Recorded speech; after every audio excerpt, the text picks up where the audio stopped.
ਜੀਵਨ ਬਿਰਤਾਂਤ ਬਾਬਾ ਬੁੱਢਾ ਜੀ ਦੂਸਰਾ ਭਾਗ। ਡੇਰਾ ਬਾਬਾ ਨਾਨਕ ਦਾ ਨੀਂਹ ਪੱਥਰ ਰੱਖਣਾ। ਇੱਧਰ ਗੁਰੂ ਨਾਨਕ ਦੇਵ ਜੀ ਦੇ ਸਪੁੱਤਰਾਂ ਬਾਬਾ ਸ਼੍ਰੀ ਚੰਦ ਤੇ ਬਾਬਾ ਲਖਮੀ ਦਾਸ ਜੀ ਨੇ ਗੁਰੂ ਨਾਨਕ ਦੇਵ ਜੀ ਦੇ ਜੋਤੀ ਜੋਤ ਸਥਾਨ ਦੀ ਯਾਦ ਨੂੰ ਹਮੇਸ਼ਾ ਤਾਜ਼ਾ ਰੱਖਣ ਲਈ ਇੱਕ ਯਾਦਗਾਰੀ ਅਸਥਾਨ ਕਰਤਾਰਪੁਰ ਸਾਹਿਬ ਵਿਖੇ ਬਣਾਇਆ ਸੀ। ਪਰ ਰਾਵੀ ਦਰਿਆ ਦਾ ਕਿਨਾਰਾ ਹੋਣ ਕਾਰਨ ਹਰ ਸਾਲ ਦਰਿਆ ਦਾ ਪਾਣੀ ਨਗਰ 'ਚ ਆ ਜਾਂਦਾ ਸੀ। ਬਾਬਾ ਸ੍ਰੀ ਚੰਦ ਜੀ ਨੇ ਵਿਚਾਰ ਕੀਤੀ ਕਿ ਐਸਾ ਨਾ ਹੋਵੇ ਕਿਸੇ ਦਿਨ ਹੜ੍ਹ ਕਾਰਨ ਇਹ ਅਸਥਾਨ ਪਾਣੀ 'ਚ ਹੀ ਰੁੜ ਜਾਏ। ਇਸ ਲਈ ਜੇ ਦਰਿਆ ਤੋਂ ਪਾਰ ਸਤਿਗੁਰੂ ਜੀ ਦਾ ਦੇਹੁਰਾ ਬਣ ਜਾਏ ਤਾਂ ਬਹੁਤ ਵਧੀਆ ਹੋਏਗਾ। ਫਿਰ ਉਹਨਾਂ ਵਿਚਾਰ ਕੀਤੀ ਕਿ ਕਿਉਂ ਨਾ ਇਸ ਕਾਰਜ ਦਾ ਨੀਂਹ ਪੱਥਰ ਬਾਬਾ ਬੁੱਢਾ ਜੀ ਪਾਸੋਂ ਰਖਾਇਆ ਜਾਏ। ਇਹ ਵਿਚਾਰ ਕਰਕੇ ਉਹਨਾਂ ਨੇ ਬਾਬਾ ਬੁੱਢਾ ਜੀ ਪਾਸ ਸੁਨੇਹਾ ਘੱਲਿਆ ਕਿ ਗੁਰੂ ਨਾਨਕ ਦੇਵ ਜੀ ਦੀ ਯਾਦਗਾਰ ਬਣਾਉਣੀ ਹੈ ਅਤੇ ਉਹਦੇ ਨੀਂਹ ਪੱਥਰ ਰੱਖਣ ਦੀ ਸੇਵਾ ਆਪ ਜੀ ਨੇ ਨਿਭਾਉਣੀ ਹੈ। ਸੁਨੇਹਾ ਮਿਲਣ 'ਤੇ ਬਾਬਾ ਬੁੱਢਾ ਜੀ ਕਰਤਾਰਪੁਰ ਸਾਹਿਬ ਪਹੁੰਚ ਗਏ। ਮਾਤਾ ਸੁਲੱਖਣੀ ਜੀ ਨੂੰ ਨਮਸਕਾਰ ਕੀਤੀ ਅਤੇ ਗੁਰੂ ਨਾਨਕ ਦੇਵ ਜੀ ਦੇ ਦੋਹਾਂ ਸਪੁੱਤਰਾਂ ਨੂੰ ਪਿਆਰ ਨਾਲ ਮਿਲੇ। ਸਾਰਿਆਂ ਨੇ ਬਾਬਾ ਬੁੱਢਾ ਜੀ ਨੂੰ ਗੁਰੂ ਨਾਨਕ ਦੇਵ ਜੀ ਦਾ ਆਨੰਨ ਭਗਤ ਜਾਣ ਕੇ ਉਹਨਾਂ ਦੀ ਸਤਿਕਾਰ ਸਹਿਤ ਸੇਵਾ ਕੀਤੀ। ਦੋਹਾਂ ਸਪੁੱਤਰਾਂ ਤੇ ਮਾਤਾ ਸੁਲੱਖਣੀ ਜੀ ਦੀ ਸਲਾਹ ਨਾਲ ਕਰਤਾਰਪੁਰ ਸਾਹਿਬ ਦੇ ਬਿਲਕੁਲ ਸਾਹਮਣੇ ਰਾਵੀ ਦਰਿਆ ਦੇ ਪਾਰ ਇੱਕ ਸੁੰਦਰ ਅਸਥਾਨ ਦੇਖ ਕੇ ਨੀਂਹ ਪੱਥਰ ਰੱਖਿਆ ਗਿਆ। ਇਸ ਅਸਥਾਨ 'ਤੇ ਬਹੁਤ ਸੁੰਦਰ ਗੁਰਦੁਆਰਾ ਬਣਾਇਆ ਗਿਆ ਜਿਸ ਦਾ ਨਾਮ ਡੇਰਾ ਸਾਹਿਬ ਰੱਖਿਆ ਗਿਆ। ਹੌਲੀ ਹੌਲੀ ਇਸ ਅਸਥਾਨ ਦੇ ਆਲੇ ਦੁਆਲੇ ਲੋਕਾਂ ਨੇ ਆਪਣੇ ਮਕਾਨ ਬਣਾ ਲਏ ਅਤੇ ਇੱਕ ਚੰਗਾ ਵੱਡਾ ਨਗਰ ਵਸ ਗਿਆ। ਇਸ ਨਗਰ ਦਾ ਨਾਮ ਡੇਰਾ ਬਾਬਾ ਨਾਨਕ ਪ੍ਰਸਿੱਧ ਹੋਇਆ, ਜੋ ਕਿ ਅੱਜ ਕੱਲ੍ਹ ਡੇਰਾ ਬਾਬਾ ਨਾਨਕ ਦੇ ਨਾਮ ਨਾਲ ਹੀ ਜਾਣਿਆ ਜਾਂਦਾ ਹੈ। ਗੁਰਮੁਖੀ ਲਿਪੀ ਪੜ੍ਹਾਉਣ ਅਤੇ ਸਿਖਾਉਣ ਦੀ ਸੇਵਾ। ਹੁਣ ਤੱਕ ਬਾਬਾ ਬੁੱਢਾ ਜੀ ਨੂੰ ਵੱਖ-ਵੱਖ ਲਿਪੀਆਂ ਜਿਵੇਂ ਕਿ ਗੁਰਮੁਖੀ, ਲੰਡੇ, ਟਾਕਰੇ ਅਤੇ ਹਿੰਦੀ ਆਦਿ ਦਾ ਗਿਆਨ ਹੋ ਚੁੱਕਾ ਸੀ। ਗੁਰੂ ਅੰਗਦ ਦੇਵ ਜੀ ਨੇ ਵਿਚਾਰ ਕੀਤੀ ਕਿ ਗੁਰਸਿੱਖਾਂ ਵਿੱਚ ਗੁਰਮੁਖੀ ਲਿਪੀ ਪ੍ਰਚਲਿਤ ਕੀਤੇ ਜਾਣ। ਇਹ ਸੋਚ ਕੇ ਇੱਕ ਦਿਨ ਗੁਰੂ ਅੰਗਦ ਦੇਵ ਜੀ ਨੇ ਬਾਬਾ ਬੁੱਢਾ ਜੀ ਨੂੰ ਕਿਹਾ ਕਿ ਬਾਬਾ ਜੀ ਤੁਸੀਂ ਬੱਚਿਆਂ ਨੂੰ ਗੁਰਮੁਖੀ ਪੜ੍ਹਾਉਣ ਦੀ ਸੇਵਾ ਕਰਿਆ ਕਰੋ ਤਾਂ ਜੋ ਬੱਚੇ ਗੁਰਬਾਣੀ ਦਾ ਪਾਠ ਆਪ ਕਰਿਆ ਕਰਨ। ਗੁਰੂ ਨਾਨਕ ਸਾਹਿਬ ਦੀ ਵਿਚਾਰਧਾਰਾ ਨੂੰ ਪ੍ਰਸਾਰਿਤ ਕਰਨ ਲਈ ਗੁਰਮੁਖੀ ਅੱਖਰਾਂ ਦਾ ਪ੍ਰਚਲਨ ਕਰਨਾ ਅਤਿ ਜ਼ਰੂਰੀ ਹੈ। ਪੰਜਾਬੀ ਬੋਲੀ ਗੁਰਮੁਖੀ ਲਿਪੀ 'ਚ ਹੀ ਸ਼ੁੱਧ ਲਿਖੀ ਜਾ ਸਕਦੀ ਹੈ। ਇਸ ਲਈ ਆਪ ਜੀ ਸੰਗਤਾਂ ਨੂੰ ਗੁਰਮੁਖੀ ਲਿਪੀ ਸਿਖਾਉਣ ਦਾ ਉਦਮ ਕਰਕੇ ਪਰਉਪਕਾਰ ਕਰੋ ਜੀ। ਗੁਰੂ ਅੰਗਦ ਸਾਹਿਬ ਦਾ ਹੁਕਮ ਮੰਨਦੇ ਹੋਏ ਬਾਬਾ ਬੁੱਢਾ ਜੀ ਨੇ ਪਹਿਲਾਂ ਆਪ ਗੁਰੂ ਅੰਗਦ ਜੀ ਪਾਸੋਂ ਗੁਰਮੁਖੀ ਲਿਪੀ ਸਿੱਖ ਕੇ ਗੁਰਮੁਖੀ ਲਿਪੀ 'ਚ ਮੁਹਾਰਤ ਹਾਸਲ ਕੀਤੀ। ਫਿਰ ਸੰਗਤਾਂ ਨੂੰ ਗੁਰਮੁਖੀ ਪੜ੍ਹਾਉਣ ਦੀ ਸੇਵਾ ਕਰਨ ਲੱਗ ਪਏ। ਗੋਇੰਦਵਾਲ ਸਾਹਿਬ ਨਗਰ ਵਸਾਉਣਾ। ਕੁਝ ਸਮਾਂ ਪਿਆ ਤਾਂ ਗੁਰੂ ਅੰਗਦ ਦੇਵ ਜੀ ਨੇ ਗੁਰੂ ਅਮਰਦਾਸ ਜੀ ਨੂੰ ਗੋਂਦੇ ਵੱਲੋਂ ਭੇਟ ਕੀਤੀ ਗਈ ਜ਼ਮੀਨ 'ਤੇ ਨਗਰ ਵਸਾਉਣ ਲਈ ਹੁਕਮ ਕੀਤਾ। ਗੁਰੂ ਅੰਗਦ ਦੇਵ ਜੀ ਦਾ ਹੁਕਮ ਮੰਨਦੇ ਹੋਏ ਅਮਰਦਾਸ ਸਾਹਿਬ ਜੀ ਗੋਂਦੇ ਵੱਲੋਂ ਭੇਟ ਕੀਤੀ ਗਈ ਜ਼ਮੀਨ 'ਤੇ ਨਗਰ ਵਸਾਉਣ ਖਾਤਰ ਬਿਆਸ ਦਰਿਆ ਦੇ ਕਿਨਾਰੇ ਪਹੁੰਚੇ ਅਤੇ ਗੋਇੰਦਵਾਲ ਸਾਹਿਬ ਦੀ ਨੀਂਹ ਰੱਖੀ। ਨਗਰ ਵਸਾਉਣ ਦੇ ਇਸ ਕਾਰਜ 'ਚ ਹੱਥ ਵਟਾਉਣ ਲਈ ਗੁਰੂ ਅੰਗਦ ਦੇਵ ਜੀ ਨੇ ਬਾਬਾ ਬੁੱਢਾ ਜੀ ਨੂੰ ਅਮਰਦਾਸ ਜੀ ਕੋਲ ਭੇਜਿਆ। ਬਾਬਾ ਬੁੱਢਾ ਜੀ ਨੇ ਬੜੇ ਪਿਆਰ ਤੇ ਲਗਨ ਨਾਲ ਨਗਰ ਉਸਾਰੀ ਦਾ ਸਾਰਾ ਕਾਰਜ ਸਿਰੇ ਚੜ੍ਹਾਇਆ। ਗੁਰੂ ਅਮਰਦਾਸ ਜੀ ਨੂੰ ਗੁਰਗੱਦੀ ਸੌਂਪਣੀ। ਸਾਹਿਬ ਸ੍ਰੀ ਗੁਰੂ ਅੰਗਦ ਦੇਵ ਜੀ ਨੇ ਜੋਤੀ ਜੋਤ ਸਮਾਉਣ ਤੋਂ ਪਹਿਲਾਂ ਗੁਰੂ ਅਮਰਦਾਸ ਜੀ ਨੂੰ ਉਹਨਾਂ ਵੱਲੋਂ ਕੀਤੀ ਗਈ ਅਣਥੱਕ ਸੇਵਾ ਕਾਰਨ ਗੁਰਗੱਦੀ 'ਤੇ ਬਿਰਾਜਮਾਨ ਕਰਨ ਦਾ ਫੈਸਲਾ ਕੀਤਾ। ਗੁਰਗੱਦੀ ਸੌਂਪਣ ਦੀ ਸੇਵਾ ਇੱਕ ਵਾਰ ਫਿਰ ਬਾਬਾ ਬੁੱਢਾ ਜੀ ਨੇ ਨਿਭਾਈ। ਨਾਲ ਹੀ ਸਾਹਿਬ ਗੁਰੂ ਅੰਗਦ ਦੇਵ ਜੀ ਨੇ ਗੁਰੂ ਅਮਰਦਾਸ ਜੀ ਨੂੰ ਬਚਨ ਕੀਤਾ ਕਿ ਸਾਡੇ ਤੋਂ ਬਾਅਦ ਤੁਸੀਂ ਖਡੂਰ ਸਾਹਿਬ ਨਹੀਂ ਰਹਿਣਾ, ਗੋਇੰਦਵਾਲ ਜਾ ਵਸਣਾ ਹੈ। ਇਹ ਬਚਨ ਕਰਕੇ ਗੁਰੂ ਅੰਗਦ ਦੇਵ ਜੀ ਖਡੂਰ ਸਾਹਿਬ 'ਚ ਜੋਤੀ ਜੋਤ ਸਮਾ ਗਏ ਅਤੇ ਗੁਰੂ ਅਮਰਦਾਸ ਜੀ ਗੁਰੂ ਸਾਹਿਬ ਦੀ ਆਗਿਆ ਅਨੁਸਾਰ ਗੋਇੰਦਵਾਲ ਸਾਹਿਬ ਆ ਗਏ। ਬਾਬਾ ਬੁੱਢਾ ਜੀ ਵੀ ਗੁਰੂ ਅਮਰਦਾਸ ਜੀ ਪਾਸੋਂ ਆਗਿਆ ਲੈ ਕੇ ਕੁਝ ਸਮੇਂ ਲਈ ਆਪਣੇ ਨਗਰ ਚਲੇ ਗਏ। ਗੁਰਗੱਦੀ 'ਤੇ ਬਿਰਾਜਮਾਨ ਹੋਣ ਤੋਂ ਬਾਅਦ ਗੁਰੂ ਅਮਰਦਾਸ ਜੀ ਨੇ ਗੁਰੂ ਘਰ ਦੀ ਮਰਿਆਦਾ ਅਨੁਸਾਰ ਦੋਨੋਂ ਸਮੇਂ ਦੀਵਾਨ ਸਜਾਉਣੇ ਆਰੰਭ ਕਰ ਦਿੱਤੇ। ਸੰਗਤਾਂ ਲਈ ਪਹਿਲੇ ਪੰਗਤ ਪਾਛੇ ਸੰਗਤ ਦੀ ਮਰਿਆਦਾ ਅਨੁਸਾਰ ਪੰਗਤ 'ਚ ਲੰਗਰ ਛਕਣਾ ਜ਼ਰੂਰੀ ਕਰ ਦਿੱਤਾ ਗਿਆ। ਗੁਰੂ ਅਮਰਦਾਸ ਜੀ ਦੀ ਸੋਭਾ ਦੂਰ ਦੁਰੇਡੇ ਤੱਕ ਪਹੁੰਚਣੀ ਸ਼ੁਰੂ ਹੋ ਗਈ। ਗੁਰੂ ਸਾਹਿਬ ਜੀ ਦੀ ਵੱਧ ਰਹੀ ਕੀਰਤੀ ਗੁਰੂ ਅੰਗਦ ਦੇਵ ਜੀ ਦੇ ਸਪੁੱਤਰ ਦਾਤੂ ਜੀ ਨੂੰ ਅੱਛੀ ਨਹੀਂ ਸੀ ਲੱਗ ਰਹੀ। ਉਹ ਈਰਖਾ ਦੀ ਅਗਨ 'ਚ ਜਲ ਰਿਹਾ ਸੀ। ਇਸੇ ਈਰਖਾ ਕਾਰਨ ਹੀ ਉਹ ਅੱਗ ਬਬੂਲਾ ਹੋ ਕੇ ਗੁਰੂ ਅਮਰਦਾਸ ਜੀ ਤੋਂ ਬਦਲਾ ਲੈਣ ਲਈ ਗੋਇੰਦਵਾਲ ਸਾਹਿਬ ਨੂੰ ਤੁਰ ਪਿਆ। ਗੋਇੰਦਵਾਲ ਸਾਹਿਬ ਪਹੁੰਚ ਕੇ ਉਹਨੇ ਦੇਖਿਆ ਕਿ ਦੀਵਾਨ ਸਜਿਆ ਹੋਇਆ ਹੈ, ਸ਼ਬਦ ਕੀਰਤਨ ਚੱਲ ਰਿਹਾ ਹੈ। ਗੁਰੂ ਅਮਰਦਾਸ ਜੀ ਸੰਗਤਾਂ 'ਚ ਸ਼ੋਭਤ ਹਨ। ਕ੍ਰੋਧ ਦੀ ਅਗਨ 'ਚ ਸੜ ਰਹੇ ਦਾਤੂ ਨੇ ਅੱਗੇ ਵੱਧ ਕੇ ਗੁਰੂ ਅਮਰਦਾਸ ਜੀ ਨੂੰ ਪਿੱਠ 'ਚ ਲੱਤ ਮਾਰ ਕੇ ਹੇਠਾਂ ਸੁੱਟ ਦਿੱਤਾ ਤੇ ਕਹਿਣ ਲੱਗਾ, ਮੈਂ ਇਸ ਗੱਦੀ ਦਾ ਅਸਲੀ ਵਾਰਸ ਹਾਂ, ਤੇਰਾ ਇਸ ਗੱਦੀ 'ਤੇ ਬੈਠਣ ਦਾ ਕੋਈ ਹੱਕ ਨਹੀਂ। ਨਿਮਰਤਾ ਦੇ ਪੁੰਜ ਗੁਰੂ ਅਮਰਦਾਸ ਜੀ ਉੱਠੇ, ਹੱਥ ਜੋੜ ਕੇ ਕਹਿਣ ਲੱਗੇ, ਤੁਸੀਂ ਆਪ ਆਉਣ ਦੀ ਖੇਚਲ ਕਿਉਂ ਕੀਤੀ? ਕਿਸੇ ਸੇਵਕ ਦੇ ਹੱਥ ਸੁਨੇਹਾ ਭੇਜ ਦਿੰਦੇ, ਮੈਂ ਆਪ ਹੀ ਚਲੇ ਜਾਣਾ ਸੀ।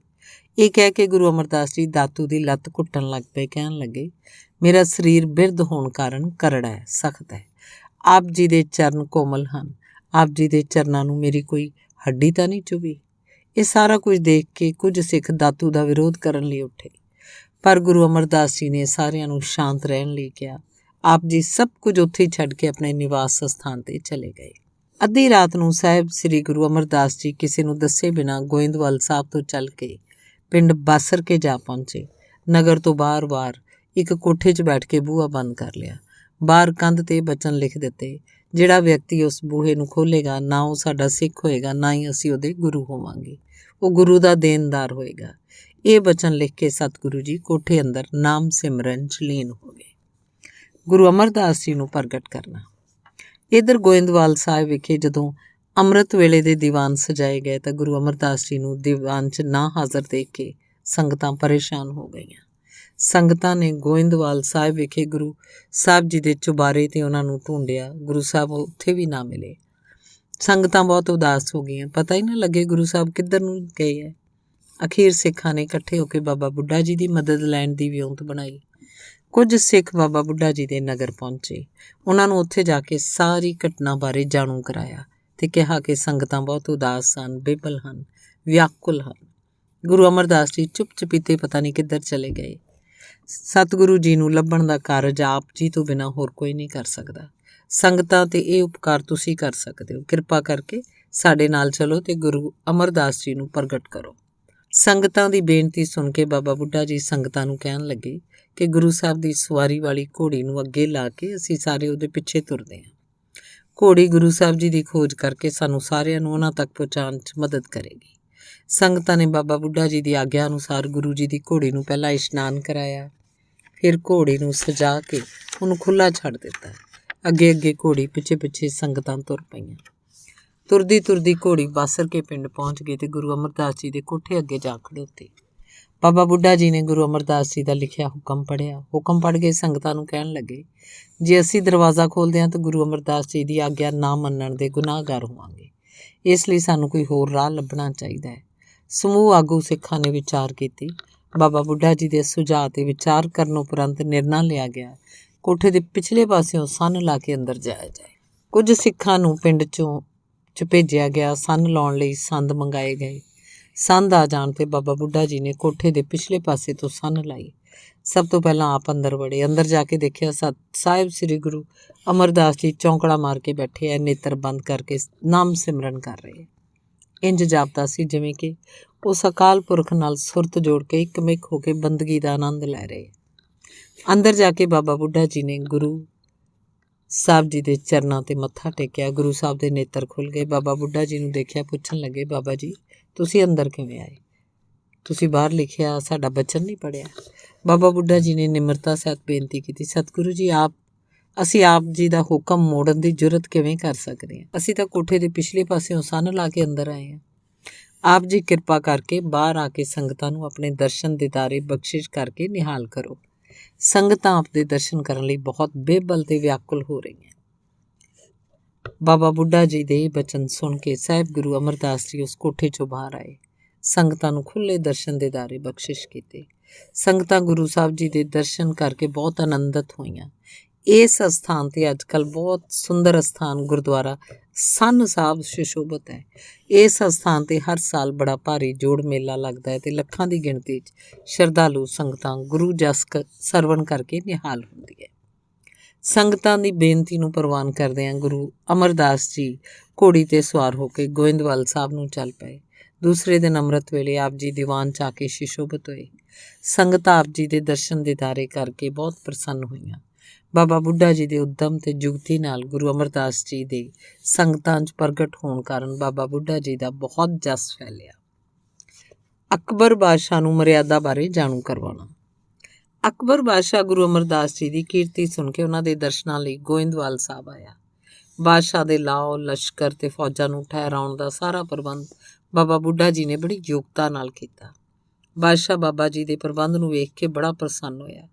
ਬਾਬਾ ਬੁੱਢਾ ਜੀ ਨੇ ਬਾਦਸ਼ਾਹ ਨੂੰ ਪਹਿਲੇ ਪੰਗਤ ਪਾਛੇ ਸੰਗਤ ਦੀ ਮਰਿਆਦਾ ਦੱਸੀ ਤੇ ਇਹਦੀ ਮਹੱਤਤਾ ਤੋਂ ਜਾਣੂ ਕਰਾਇਆ। ਅਕਬਰ ਬਾਦਸ਼ਾਹ ਨੇ ਗੁਰੂ ਸਾਹਿਬ ਦੀ ਇਸ ਮਰਿਆਦਾ ਦਾ ਬੜੀ ਪ੍ਰਸੰਨਤਾ ਨਾਲ ਪਾਲਣ ਕੀਤਾ ਤੇ ਆਪਣੇ ਵਜ਼ੀਰਾਂ ਤੇ ਮੰਤਰੀਆਂ ਸਮੇਤ ਪੰਗਤ 'ਚ ਬੈਠ ਕੇ ਬੜੇ ਪਿਆਰ ਨਾਲ ਲੰਗਰ ਛਕਿਆ। ਫਿਰ ਅਕਬਰ ਬਾਦਸ਼ਾਹ ਨੇ ਗੁਰੂ ਘਰ ਦੀ ਮਰਿਆਦਾ ਬਾਰੇ ਹੋਰ ਬਹੁਤ ਸਾਰੀਆਂ ਗੱਲਾਂ ਪੁੱਛੀਆਂ, ਜਿਨ੍ਹਾਂ ਦਾ ਬਾਬਾ ਬੁੱਢਾ ਜੀ ਨੇ ਬਾਖੂਬੀ ਜਵਾਬ ਦਿੱਤਾ। ਬਾਬਾ ਬੁੱਢਾ ਜੀ ਦੇ ਜਵਾਬ ਸੁਣ ਕੇ ਬਾਦਸ਼ਾਹ ਅਕਬਰ ਬਾਬਾ ਬੁੱਢਾ ਜੀ ਦੀ ਸਿਆਣਪ ਤੋਂ ਬਹੁਤ ਪ੍ਰਭਾਵਿਤ ਹੋਇਆ। ਇਸ ਤੋਂ ਬਾਅਦ ਬਾਬਾ ਬੁੱਢਾ ਜੀ ਅਕਬਰ ਬਾਦਸ਼ਾਹ ਨੂੰ ਨਾਲ ਲੈ ਕੇ ਸਾਹਿਬ ਸ੍ਰੀ ਗੁਰੂ ਅਮਰਦਾਸ ਜੀ ਪਾਸ ਗਏ। ਗੁਰੂ ਅਮਰਦਾਸ ਜੀ ਦੇ ਦਰਸ਼ਨ ਕਰਕੇ, ਗੁਰੂ ਸਾਹਿਬ ਜੀ ਦਾ ਉਪਦੇਸ਼ ਸਰਵਣ ਕਰਕੇ ਬਾਦਸ਼ਾਹ ਬਹੁਤ ਪ੍ਰਭਾਵਿਤ ਤੇ ਖੁਸ਼ ਹੋਇਆ। ਇਸੇ ਖੁਸ਼ੀ 'ਚ ਅਕਬਰ ਬਾਦਸ਼ਾਹ ਨੇ ਝਬਾਲ ਸ੍ਰੀ ਅੰਮ੍ਰਿਤਸਰ ਨੇੜੇ 84 ਪਿੰਡਾਂ ਦੀ ਜਾਗੀਰ ਦਾ ਪਟਾ ਲਿਖ ਕੇ ਗੁਰੂ ਸਾਹਿਬ ਨੂੰ ਦੇ ਦਿੱਤਾ। ਇਸ ਜਾਗੀਰ ਦਾ ਪ੍ਰਬੰਧ ਦੇਖਣ ਲਈ ਸਾਹਿਬ ਸ੍ਰੀ ਗੁਰੂ ਅਮਰਦਾਸ ਜੀ ਨੇ ਬਾਬਾ ਬੁੱਢਾ ਜੀ ਤੇ ਭਾਈ ਜੇਠਾ ਜੀ ਦੀ ਸੇਵਾ ਲਈ। ਅਕਬਰ ਬਾਦਸ਼ਾਹ ਹਮੇਸ਼ਾ ਲਈ ਗੁਰੂ ਘਰ ਦਾ ਸ਼ਰਧਾਲੂ ਬਣਿਆ ਰਿਹਾ। ਬੌਲੀ ਦਾ ਨੀਂਹ ਪੱਥਰ ਰੱਖਣਾ ਤੇ ਉਸਾਰੀ ਕਰਵਾਉਣੀ। ਇੱਕ ਦਿਨ ਗੁਰੂ ਅਮਰਦਾਸ ਜੀ ਨੇ ਬਾਬਾ ਬੁੱਢਾ ਜੀ, ਭਾਈ ਪਾਰੋ ਜੀ ਤੇ ਹੋਰ ਮੁਖੀ ਸਿੱਖਾਂ ਨਾਲ ਵਿਚਾਰ ਕੀਤੀ ਕਿ ਜ਼ਾਤ ਪਾਤ, ਊਚ ਨੀਚ, ਛੂਤ ਛਾਤ ਨੂੰ ਦੂਰ ਕਰਨ ਲਈ ਤੇ ਸੰਗਤਾਂ ਦੇ ਇਸ਼ਨਾਨ ਆਦਿ ਲਈ ਬੌਲੀ ਬਣਾਈ ਜਾਣੀ ਚਾਹੀਦੀ ਹੈ। ਬਾਬਾ ਬੁੱਢਾ ਜੀ ਦੀ ਸਿਆਣਪ ਕਾਰਨ ਹਰ ਮਹੱਤਵਪੂਰਨ ਫੈਸਲਾ ਲੈਣ ਤੋਂ ਪਹਿਲਾਂ ਗੁਰੂ ਸਾਹਿਬ ਬਾਬਾ ਬੁੱਢਾ ਜੀ ਨਾਲ ਵਿਚਾਰ ਵਟਾਂਦਰਾ ਜ਼ਰੂਰ ਕਰਦੇ ਸਨ। ਵਿਚਾਰ ਵਟਾਂਦਰਾ ਕਰਨ ਤੋਂ ਬਾਅਦ ਸਾਹਿਬ ਸ੍ਰੀ ਗੁਰੂ ਅਮਰਦਾਸ ਜੀ ਨੇ ਬੌਲੀ ਬਣਵਾਉਣ ਦਾ ਫੈਸਲਾ ਕੀਤਾ ਤੇ ਸਿੱਖ ਸੰਗਤਾਂ ਵੱਲ ਸੁਨੇਹੇ ਭਿਜਵਾ ਦਿੱਤੇ ਕਿ ਕੱਤਕ ਦੀ ਪੂਰਨਮਾਸ਼ੀ ਸੰਨ 1552 ਵਾਲੇ ਦਿਨ ਸਭ ਸੰਗਤਾਂ ਗੋਇੰਦਵਾਲ ਸਾਹਿਬ ਪਹੁੰਚ ਜਾਣ। ਸਾਹਿਬ ਸ੍ਰੀ ਗੁਰੂ ਅਮਰਦਾਸ ਜੀ ਦੇ ਸੁਨੇਹੇ ਮਿਲਣ ਤੇ ਦੂਰ ਦਰੇਡਿਓਂ ਬਹੁਤ ਸਾਰੀਆਂ ਸਿੱਖ ਸੰਗਤਾਂ ਗੋਇੰਦਵਾਲ ਸਾਹਿਬ ਇਕੱਤਰ ਹੋ ਗਈਆਂ।